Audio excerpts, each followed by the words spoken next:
Imagine this. You meet someone new, charismatic, intense, magnetic. At first, they seem perfect. They see you in ways others don't.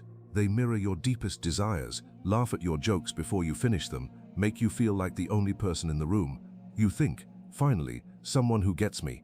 Then, slowly, something shifts. A cutting remark disguised as a joke, a sudden withdrawal of affection when you disagree, a demand disguised as concern. I just want what's best for you. You brush it off. Maybe you're overreacting, but the cycle repeats. Criticism, manipulation, control, and yet you stay. Worse, you justify it. Maybe I deserved that. Maybe they're right. Then comes the chilling realization. This has happened before. Different face, same pattern. Different words, same wounds. You tell yourself, I just have bad luck with people. But the truth is darker. You don't attract toxic people by accident. You attract them because something in you recognizes them. The paradox of familiar pain. Why do we cling to relationships that hurt us? Why do we mistake control for love, cruelty for passion, dependency for intimacy? The answer lies in a psychological law. As ruthless as it is liberating, we are drawn to what feels familiar, not what is healthy. A child raised on love seeks love. A child raised on chaos seeks chaos, not because they want suffering, but because suffering feels like home. The mind, in its desperate attempt to make sense of old wounds, recreates them. It is easier to relive the known hell than to face the terrifying uncertainty of something new. Carl Jung called this the shadow, the repressed, unacknowledged parts of ourselves we refuse to see, the angers we deny, the needs we bury, the vulnerabilities we disguise as strength. And here lies the cruel twist. The more you ignore your shadow, the more it controls you. Toxic people don't target just anyone. They target those whose unresolved wounds whisper, you are unworthy, you must earn love, you deserve punishment. They sense the fractures in your self-perception, the quiet belief that love must be bought with suffering, and they oblige. The uncomfortable questions. What if the people who hurt you are not anomalies but mirrors? What if your bad luck in relationships is not chance but recognition? What if the very traits you despise in them are the ones you refuse to face in yourself? This is the heart of Jung's insight. We do not see others as they are. We see them as we are. The tyrant boss, the manipulative lover, the friend who drains you. They are not random villains. They are reflections of the battles you haven't fought within. Think of the last person who left you feeling small. What did they awaken in you? Shame? Fear of abandonment? The ghost of a parent's conditional love? That is not coincidence. That is your psyche screaming, here. This is the wound that still bleeds, the illusion of choice. Society loves simple narratives. Leave toxic people, set boundaries. But what if the problem isn't just them? What if the deeper prison is the unconscious belief that you need them? Jung warned, until you make the unconscious conscious, it will direct your life, and you will call it fate. You may think you choose your relationships, but beneath the surface, something older, darker, and far more powerful is pulling the strings, the unhealed version of you that still believes love must hurt. The turning point. This is where most stop. They blame the toxic person, vow to avoid that type, and repeat the cycle. But the radical truth is this: freedom doesn't come from changing who you attract. It comes from changing what in you needs to attract them. The path forward is not outward, but inward, into the shadows you've spent a lifetime avoiding, the invisible hand of the past. You tell yourself, I'm different now, I know better, and yet here you are again, drawn to the same kind of fire, burned by the same kind of heat. Why? Because the past is not dead, it is not even past. It lives in the way you flinch at raised voices, in the way you mistake intensity for intimacy, in the way you crave approval from those least capable of giving it. Your childhood did not just happen to you, it rewired you. Freud called this repetition compulsion, the unconscious drive to recreate old wounds in an attempt to fix them. Jung saw it as the shadow's grip, pulling us toward the very dynamics we claim to hate. Nietzsche recognized it as amor fati, the love of one's fate, even when that fate is suffering. But here's the brutal truth: you are not reliving your past, you are reenacting it. The Stockholm syndrome of the soul. Toxic relationships are not accidents, they are negotiations. Somewhere along the way, you learn that love is not given freely, it is earned through sacrifice, that your worth is not inherent, but conditional, that to be seen you must first be useful. These are not beliefs you chose, they are beliefs imprinted upon you, etched into your nervous system before you had the words to question them. Schopenhauer saw this as the tragedy of human desire. We cling to what hurts us because we mistake the familiar for the necessary. A child who grows up with chaos will find peace unsettling. A child raised on neglect will find kindness suspicious. It is not logic that drives these choices. It is biology. Your brain does not care about happiness. It cares about survival, and survival to the subconscious means sticking with what it knows even if what it knows is poison. The seduction of the wounded healer. There is a perverse comfort in toxic relationships. They confirm what you already believe about yourself. If deep down you feel unworthy, a partner who treats you as disposable will feel right, not because you enjoy suffering, but because the mind craves coherence above all else. A loving partner would force you to confront the lie at the core of your self-image. Maybe I didn't deserve the pain after all. This is why Jung warned, no tree can grow to heaven unless its roots reach down to hell. You cannot outrun your shadow by willpower alone. You must descend into it. To ask, what ancient script am I still following? What payoff am I getting from this pain? Who would I have to become to no longer tolerate this? The cultural conspiracy of silence. Society compounds the trap. We are taught to fetishize resilience, to wear our suffering as a badge of honor. What doesn't kill you makes you stronger. But Nietzsche's full quote is darker. What doesn't kill me makes me stronger, but what almost kills me leaves me permanently weakened. We praise the survivor who keeps forgiving their abuser.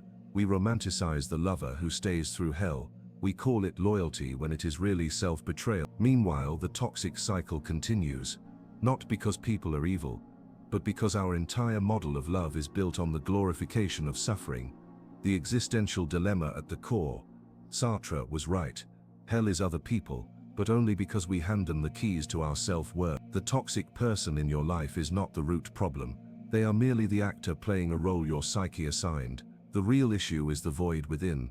The part of you that still believes, I must be needed to be loved. Conflict is passion. If I endure enough, they will change. These are not truths. They are spells.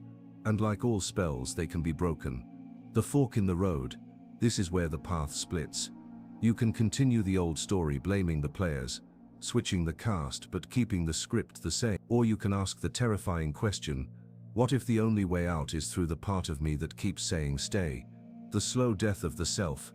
At first it's subtle, a compromise here, a swallowed protest there. You tell yourself it's temporary, that you'll speak up next time, but next time never comes. Instead, something far more insidious takes hold. The erosion of your identity. Every time you silence a need to keep the peace, you amputate a part of yourself. Every time you rationalize cruelty as passion, you blur the line between love and self-destruction. This is how toxic relationships don't just hurt you, they reconstruct you. Like a tree forced to grow around a barbed wire fence, you contort yourself into shapes that leave no room for expansion. Jung called this psychic mutilation, the gradual loss of one's essence to accommodate dysfunction. But the tragedy runs deeper. You don't notice it happening. The neurological betrayal. Science confirms what the poets have always known. The brain rewires itself to survive its environment. Studies on emotional trauma reveal that chronic exposure to toxicity literally alters neural pathways. The amygdala, your brain's alarm system, becomes hypersensitive, interpreting even neutral gestures as threat. The prefrontal cortex, responsible for rational judgment, weakens under constant stress. You become both paranoid and docile, hypervigilant yet unable to act. This is not weakness. This is biology. Your nervous system, desperate for equilibrium, begins to crave the very chaos it fears. The adrenaline of conflict starts to feel like arousal.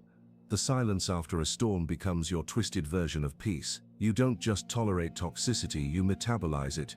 The social hall of mirrors. Society conspires in your captivity. From romantic comedies that frame obsession as romance, to corporate cultures that reward self-sacrifice as dedication, we're steeped in narratives that glorify self-erasure. Consider the ride-or-die partner myth that equates suffering with loyalty, the tough love justification, abuse masked as concern, the "you complete me" lie that frames dependency as intimacy. These aren't harmless tropes, they're cultural grooming mechanisms that prime us to accept crumbs as feast. Huxley saw this coming. People will come to love their oppression, to adore the technologies that undo their capacities to think. What he didn't foresee was how willingly we'd offer our relationships as the altar for this sacrifice. The existential vacuum. Here's the cruelest consequence. Toxic relationships don't just damage your present, they colonize your future. Each day spent in emotional quicksand is a day stolen from the creative projects left unfinished, the friendships left unnurtured, the version of you left undiscovered. Sartre was right about bad faith, the self-betrayal of living according to others' definitions, but he underestimated how comfortable this hell becomes. At least in the familiar pain you know who you are. The martyr, the victim, the one who endures. Who are you without your suffering? That question terrifies more than any abuse. The Stockholm syndrome of the spirit. This is why people stay years, decades, lifetimes in toxic bonds. Not because they're weak, not because they're foolish, but because the known hell has become their only compass. Like prisoners who fear freedom more than their cells, we cling to toxic relationships because they provide what all humans crave: predictability, even if it's predictably awful; identity, even if it's the one who suffers; purpose, even if it's managing someone else's emotions. Frankel's concentration camp observations revealed a chilling truth: those who lost their why to live soon lost their how. Toxic relationships become your warped why, the reason you get up, the drama that makes you feel alive, the pain that confirms you exist, the point of no return. There comes a moment, if you're lucky, when the cost becomes unbearable. Maybe it's the third sleepless night spent dissecting their texts. Maybe it's the gut-punch realization that you've become a stranger to yourself. Maybe it's looking in the mirror and seeing your mother's resigned eyes staring back. This is the crossroads. Continue the slow suicide of self-betrayal, or face the terrifying truth that the prison door was never locked. The first lie: you can't leave. Toxic systems survive by convincing you of one fundamental falsehood: that you are powerless. The abusive partner implies no one else will love you. The manipulative friend suggests you're too sensitive. The corporate overlord whispers you're lucky to have this job. But here's the revolutionary truth: they need you more than you need them. The moment you recognize this, truly recognize it, their spell begins to crack. The withdrawal symptoms of a poisoned identity. Breaking free isn't a single act. It's a daily rebellion against the version of yourself that was conditioned to accept crumbs as sustenance. Expect withdrawal symptoms: cognitive dissonance. Maybe it wasn't that bad. Your brain resisting change. Existential vertigo. Who am I without this pain? The terror of freedom. Social phantom limb. Reaching for your phone to share news with someone who's gone. Neural pathways. Firing old patterns. This isn't weakness, it's detoxification. Jung's unlikely weapon. Radical self-obsession. The solution isn't self-love. That's too abstract. The solution is ruthless curiosity about your own patterns. What micro-betrayals have I normalized? When did I first learn that love requires suffering? What payoff am I still getting from this dynamic? As Jung warned, everything that irritates us about others can lead us to an understanding of ourselves. The toxic person in your life is merely acting out the script you unconsciously handed them. Rewrite the script. The counterintuitive art of selfishness. Society pathologizes selfishness, but there's a sacred form we've forgotten: the selfishness of survival. Say no before you're exhausted. Choose yourself before resentment forces your hand. Walk away while you still have love to give. This isn't cruelty, it's preemptive compassion. Staying until you hate them helps no one. Neuroscience of the escape. Your brain will sabotage you with nostalgia, remembering the good times, forgetting the agony. Combat this with a written list of every cruel remark, broken promise, gut punch betrayal. Read it when weakness strikes. Physiological awareness. That tension in your shoulders when they text isn't passion, it's dread. Pattern interruption. When craving contact, call someone who actually likes you. The social reckoning. Prepare for backlash. Toxic systems punish defectors. You'll hear you've changed. Yes, that's the point. You're overreacting, says the person benefiting from your compliance. Can't you just move on? From people who've never had to escape quicksand. This isn't disapproval, it's systemic panic. Your freedom threatens their comfort. The forbidden question. Here's the Rubicon. The question that separates the free from the trapped. What would I tolerate if I truly believed I was someone worth protecting? Not theoretically, not eventually. Now. The answer will terrify you. That's how you know it's real. The first step that changes everything. It's never the dramatic confrontation. It's the quiet moment when you delete their number before they hurt you again. Walk out of the room during the guilt trip. Say that doesn't work for me without explanation. These small acts of defiance rewire your nervous system. They whisper to your deepest self, we're leaving. The revelation that changes everything. After all the analysis, the struggle, the hard-won insights, here is the unbearable, liberating truth. You never needed to be chosen. You needed to choose yourself. Not once, not when it's convenient, but relentlessly, unapologetically, as if your soul depended on it, because it does. The great lie of the one.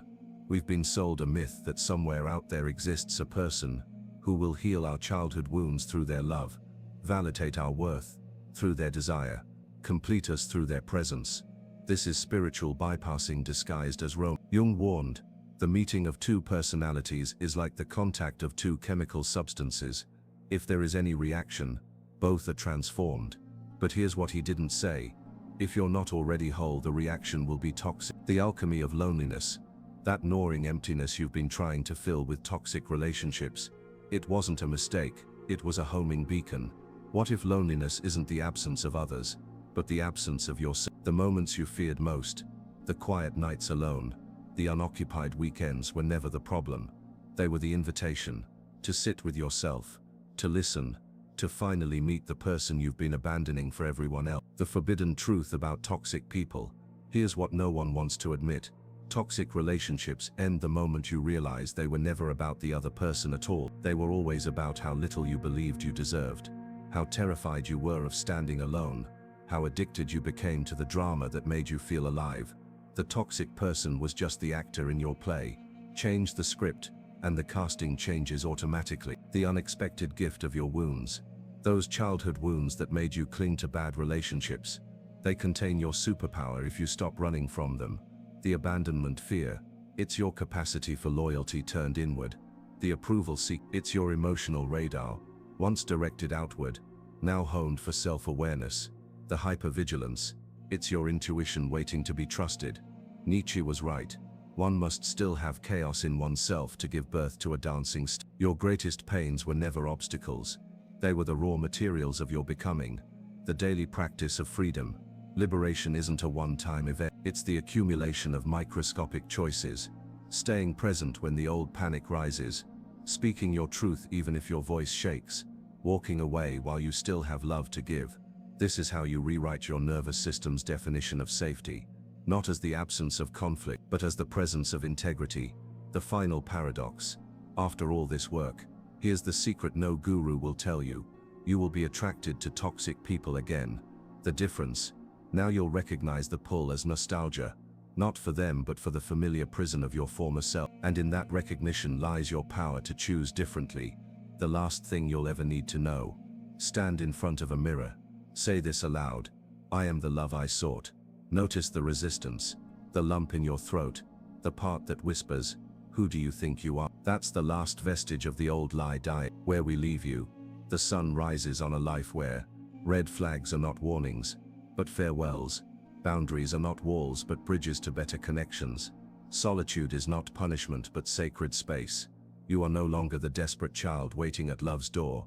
You are the door, and it's finally open.